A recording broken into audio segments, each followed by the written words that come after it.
बड़ी मेहरबानी सवेर का वेठा ॿुधूं पिया तकरीरूं कलाम शाइरी माशाल्लाह तमामु ज़बरदस्त जेंट्री आहे। गुलाब राय के सभ खां पहिरियां त वाधायूं हुजनि। 6 साल हिननि हॉस्टल हलाई आहे जंहिं मुल्क में 5 साल हुकूमत नथी हले। ऐं अहिड़े महांगाईअ दौर में मूंखे ख़बर आहे त बिजली जा बिल बि ॾाढा ॻरा ईंदा हूंदा, ॿिया बि एक्सपेंसिस हूंदा, हिन जे करे तव्हां हुनजो मुंहुं ॾिसो कीअं सुकुड़जी वियो।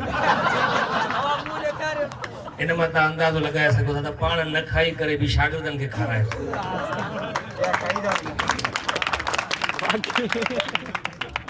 डॉक्टर शेर मेरानी साहब सां गॾु वेठा हुआसीं त तकरीरूं बि हलनि पियूं। दोस्त करण सिंह नालो शायदि, इहो शाल वेड़े आयो देवदास थी आयो। इन कलाम चयो जहां खे ॾियो मुबारकूं, मां छिड़कीअ मां के ॻाल्हि थो ॾियां, असल में आहे जहान खे ॾियो मुबारकूं।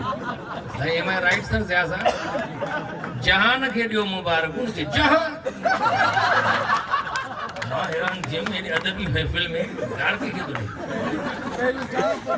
हा जहां खे ॾियो मुबारकूं, जहान खे ॾियो मुबारक। गानो सिंधी थो ॻाए वरी चवे उर्दू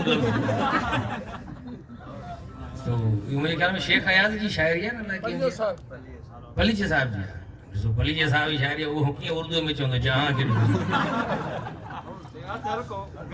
सही। हा दोस्त वरी हिते अलाए केरु बीठो हाणे हिकु 2 दफ़ा ॿुधायो साईं सखी पिया खे मिली त चइजे। मां चयो जे 3 दफ़ो चए न सखी पिया खे मिली त चइजे, मां चवंदो तूं पाण छो थो चए। सभु कमु असां ई कयूं, पाण कुझु न कयूं। सो दोस्तो वॾी महिरबानी गुलाब राय जी जंहिं हिते दावत ॾिनी त असांजे शागिर्द आहिनि ऐं चयूं त ग़रीब शागिर्द आहिनि थर जा, त मां हुनखे इहो ई चयो त ग़रीब न आहिनि, सभु अमीर आहिनि। छो जो बिल गेट्स चयो आहे त तव्हां ग़रीब थी करे पैदा थिया आहियो, हिन में तव्हांजो कोई ॾोह न आहे, पर जेकॾहिं ग़रीब थी मरी था वञो त हिन में तव्हांजो ॾोह आहे। तव्हांखे कुझु न कुझु करिणो आहे। ईअं न त जीअं हाणे हरीफ चांडियो साहब बि तव्हांखे चयो त तव्हांखे तालीम हासिल करणी आहे, अॻिते निकिरणो आहे।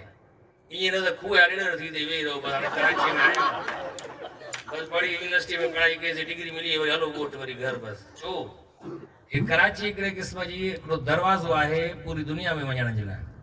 तव्हां ॾिठो हूंदो थर जा केतिरा ई असांजा दोस्त ॾिसंदा आहियूं, पढ़ंदा आहियूं, अख़बारुनि में वञण नाला ईंदा आहिनि, जेके CSS बि कनि था, जेके ॿाहिरि मुल्क वञनि था, गूगल में वञी करे बि नौकिरी कनि था।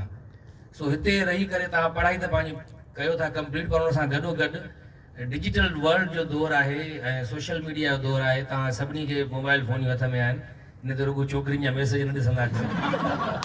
इन मां कमु वठो, इन मां कमाए बि सघो था तव्हां। जीअं तव्हां डेली बेसिस ते यूनिवर्सिटी वञो था या को कमकार कयो था, जीअं कुझु दोस्त ॿुधायो त कुझु दोस्त पार्ट टाइम वेटर बि कनि था ऐं वेटरिंग जे ज़रिए कुझु हुननि खे अर्निंग थिए थी, जेके घर बि पैसा मोकिलींदा। सुठी ॻाल्हि आहे, महिनत करणु खपे, पर डिजिटल वर्ल्ड में रही करे तव्हां उन मां लाभ हासिल न कंदव त पोइ तव्हां छो पैदा थिया।